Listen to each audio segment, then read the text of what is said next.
बिस्मिल्लाहिर्रहमानिर्रहीम। अस्सलाम वालेकुम। मैं हूं मुदस्सिर शाही एडवोकेट और आप देख रहे हैं लीगल इशूज़। आज का लीगल इशू ये है कि रमज़ानुल मुबारक में आपने देखा कि होटल जो हैं वो बड़े बापर्दा हो जाते हैं। कोई चाय वगैरह पीने का सिलसिला है, कहीं पे कोई आदमी जनाब उसने छोटी सी शॉप बनाई, उसके साइडों पे बड़ा उसे कवर कर लिया जाता है रमज़ानुल मुबारक में। ऐसा क्यों होता है? इसके पीछे कौन सी कानून मौजूद है, कौन सी सज़ा मौजूद है, क्यों इस पे इतनी सख्ती से अमल दरामद किया जाता है और इसकी रीज़न क्या थी, कौन सा कानून इसको डील करता है, इसके बारे में मुख्तसर सी बात कर लेते हैं। सबसे पहले बात करते हैं कानून की कि इसके पीछे कौन सा कानून है। पीछे कानून है एहतराम रमज़ान ऑर्डिनेंस 1981। अब एहतराम रमज़ान ऑर्डिनेंस 1981 ऑर्डिनेंस इसका नाम है, लेकिन दर हकीकत ये बाद में फिर एक्ट बन गया, लेकिन नाम इसका यही चलता आ रहा है, एहतराम रमज़ान ऑर्डिनेंस 1981। अब इसके अंदर क्या है? इस ऑर्डिनेंस के अंदर, इस एक्ट के अंदर लिखा हुआ ये कि एहतराम करें रमज़ान मुबारक का। मिसाल के तौर पर 2, 3, 4 तरीके भी बताए हुए हैं कि इन तरीक़ों से एहतराम किया जाए। मिसाल के तौर पर सबसे पहली बात इसमें यह थी कि खाना ओपनली आपने खाना पीना नहीं है।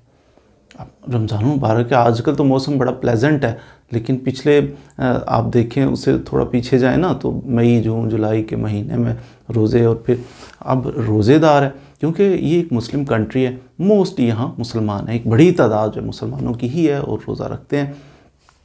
अब एक बंदा सारा दिन रोज़े से है तो बंदा उसके साथ चिल किस्म की बोतल पकड़ के तो पिए, उसे दिखा के मुस्कुरा के, तो ये मुनासिब नहीं है। वो देखिए, इसमें हम ये नहीं कहते कि गुनाह उसे कितना होगा, इससे फसाद भी हो सकता है। मिसाल के तौर पर अब ये उसको दिखा के, ये ऑर्डिनेंस कभी भी खाने पीने से नहीं मना करता। मुसलमान भी खा सकता है, नॉन मुस्लिम भी, हर कोई खा सकता है। रमज़ान मुबारक में बिल्कुल रिस्ट्रिक्शन नहीं, दिन को 12 बजे भी खा सकता है, जब चाहे खा सकता है।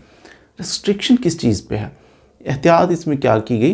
एहतियात सिर्फ ये की कि ओपनली दिखा के किसी के सामने नहीं खाना, फसाद हो। फसाद क्या होगा? अब ये मुसलमान है, ये बेचारा सारा दिन प्यासा भूखा पड़ा हुआ, गर्मी शदीद थी, तो इसके सामने इसको दिखा दिखा के अगर पिएगा तो इस तरह के मामलात करे तो क्वाइट पॉसिबल ये उसको नसीहत करनी शुरू कर दे, उसको तबलीग करनी शुरू कर दे, अरे तुम्हें एहतराम नहीं है रमज़ान का, रमज़ान शर्म करो, हया करो।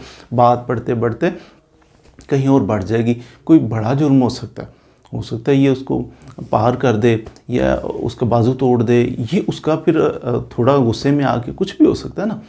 तो ये लोगों की आपस की चिक चिक, इसको थोड़ा सा रेगुलेट करने की कोशिश की गई है कि आपस में लोग बहसें ना करते फिरें, लोग आपस में झगड़ते ना फिरें, और किसी का राइट है खाना खाना है। अगर नॉन मुस्लिम है उसने खाना खाना है तो इसके अंदर कानून के अंदर भी लिखा है, जहाँ मना किया गया कि आप खाना पीना नहीं कर सकते, साथ ये भी लिखा है ओपनली। मिसाल के तौर पर एक लोकेलिटी है, उसके अंदर हैं ही सारे नॉन मुस्लिम, क्रिश्चियन कम्युनिटी है, उनका तो रोज़ा नहीं है, वो देखें पकाएं, वो खाएं, उन पर कोई रिस्ट्रिक्शन नहीं है। वो कहेंगे हमारी कम्युनिटी है, हम लोग, हमारा नहीं है रोज़ा, उन्हें कोई पूछेगा भी नहीं। तो ये रिस्ट्रिक्शन थोड़ी सी, एक स्पेसिफिक कम्युनिटी है ना, उनका रोज़ा नहीं होता। चाइनीज़ है, चाइनीज़ कंपनी है, तो उसके अंदर काम कर रहे हैं एम्प्लॉयज़, उनका तो रोज़ा नहीं है, वो पकाएं खाएं जो मर्ज़ी करें, हम नहीं उन्हें रोक सकते। रिस्ट्रिक्शन सिर्फ है ओपनली अवामुन नास के अंदर खाना पीना, उससे थोड़ी एहतियात कर लें। अब खाना पीना तो छोड़ा ही नहीं जा सकता। शुगर पेशेंट है, कोई ऐसा कार्डियक पेशेंट है, दिल का मरीज़ है, वो तो बेचारा नहीं रख सकता, अलील है, और शरीयत में भी रुख्सत है कि वो ना भी रखे तो चल जाएगा। अब ऐसा बंदा, उसे सिर्फ इतना कहा गया कि ओपनली सड़क पे जाते हुए ऐसे ना अजीब अंदाज में आप मामलात करें, बैठ के कहीं साइड पे आप खा भी सकते हैं, पी भी सकते हैं, तो सामने सामने बस ना करें। थोड़ा सा इसको रेगुलेट करें। अब ज़ुबानी कह दिया जाता कि भाई सामने सामने ना किया करो, तो हमारी, आपको पता ही है, जो अंदाज़ है, जो हमारा तरीक़ाकार है, लोग समझते नहीं। उसके लिए पेनल्टी भी थोड़ी सी इम्पोज कर दी गई। क्या? अगर होटल खोल के कोई सरेआम जमात चपातियाँ लग रही हैं, ये लोग खाओ पियो इंजॉय करो, ऐसा सिलसिला ओपनली होटल कर रहा है, उसको जुर्माना होगा। 3 माह के लिए कैद भी हो सकती है और 25,000 रुपये तक जुर्माना भी हो सकता है। ये था अगर कोई होटल, कोई चाय वाला कोई बेच रहा है इस अंदाज में। वैसे तो बेचना भी मना नहीं है, कोल्ड ड्रिंक्स आप बेच सकते, लेकिन होटल खोल के सरेआम ये सर्व कर रहा है और वो इंजॉय कर रहा है, तो इसको थोड़ा सा, वो जो मैंने अर्ज़ किया ना कि ये भी ख़दशा है कि लोग जो है ना, वो पहले ही कहा होगा कोई बंदा जनाब उसने प्यास लगी होगी, भूख लगी हो, ऊपर से ये देख के तो उसे कहे एहतराम क्यों नहीं करते, आपस में बहस ना करें। तो कानून उसको कहता है कि हम इसका इलाज करते हैं, आप सब्र करें, आपको ज़रूरत नहीं। आज कानून ने कह दिया कि 3 माह तक इस बंदे को कैद कर देंगे, सज़ा हो सकती है और इसको 25,000 रुपये तक जुर्माना भी हो सकता है।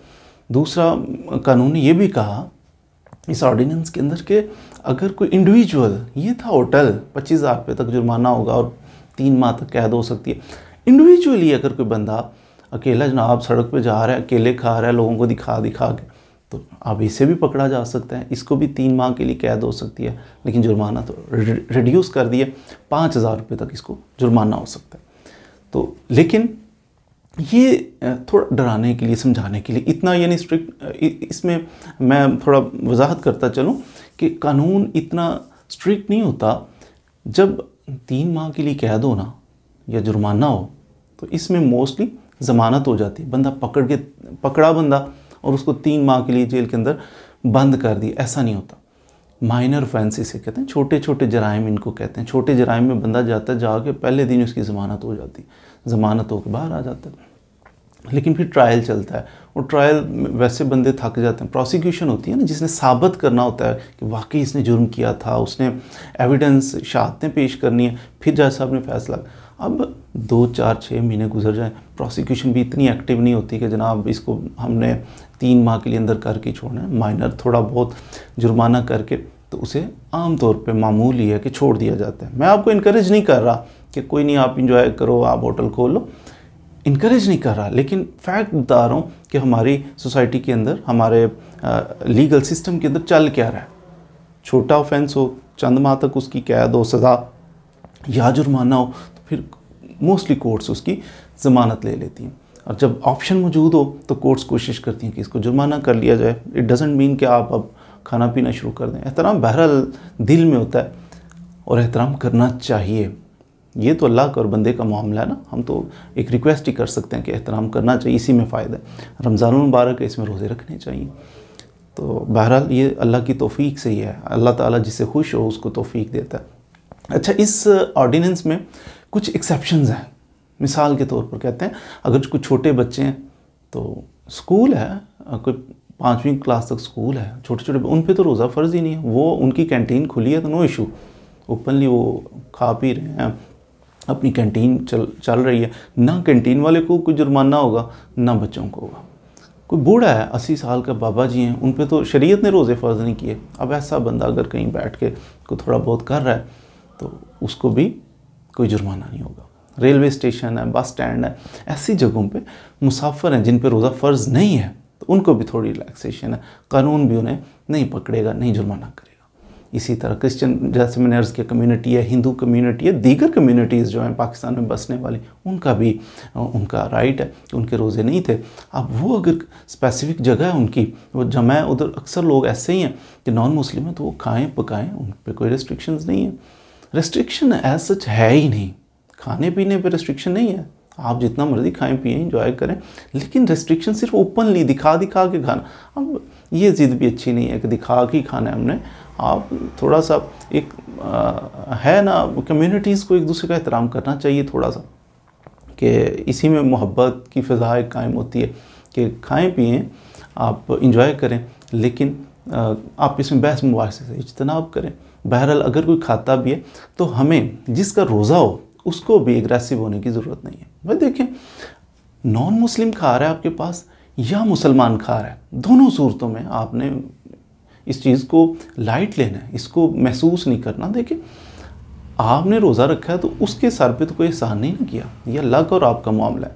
अगर आपने रोज़ा रख लिया तो अल्लाह का शुक्र अदा करें, बल्कि किसी खाता देखें और ज़्यादा शुक्र अदा करें कि मेरे अल्लाह ने मुझे तौफीक बख्शी, मेरे अल्लाह ने मुझे चुन लिया कि मैं रोज़ेदार हूँ। मैं भी तो ऐसा हो सकता था जो रोज़ा ना रखे, अगला मजबूरी में नहीं रख रहा या जानबूझ के नहीं रख रहा, ये अल्लाह का और उसका मामला। गुनहगार होगा तो अल्लाह का और उसका मामला, अल्लाह ताला की ज़ात से पूछे।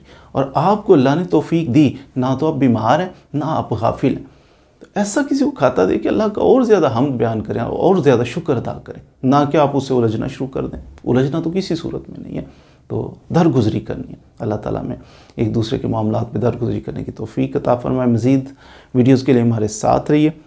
तो उम्मीद है आपने कुछ ना कुछ एहतराम रमज़ान ऑर्डिनेंस के बारे में सीखा होगा। इसमें ये भी एक ऐड करता चलूँ कि आप जनाब जो सिनेमा घर हैं ये भी बंद रहेंगे, सारा दिन नहीं चलेंगे, फिर तरावी के टाइम पे भी नहीं चलेंगे। उसके बाद आप सिनेमा ओपन कर सकते हैं, थिएटर ओपन कर सकते हैं। कानून कहता है, मैं नहीं कहता, मैं तो कहता हूँ कभी भी ना ओपन करें, अल्लाह अल्लाह ही करें पूरे रमज़ान में, क्योंकि रमज़ान के जैसे दिन बाबरकत होते हैं इसी तरह सारी रात भी बाबरकत ही होती है, इसका एहतराम भी ज़रूरी है। बहरहाल कानून ने रिलैक्सेशन दी है कि आप तरावी के बाद यानी अफ्तारी के 3 घंटे के बाद आप सिनेमा भी ओपन कर सकते हैं, थिएटर भी ओपन कर सकते हैं। इससे पहले ना करें क्योंकि आपको जुर्माना हो सकता है। तो मज़ीद वीडियोज़ के लिए हमारे साथ रहिए। Thank you very much.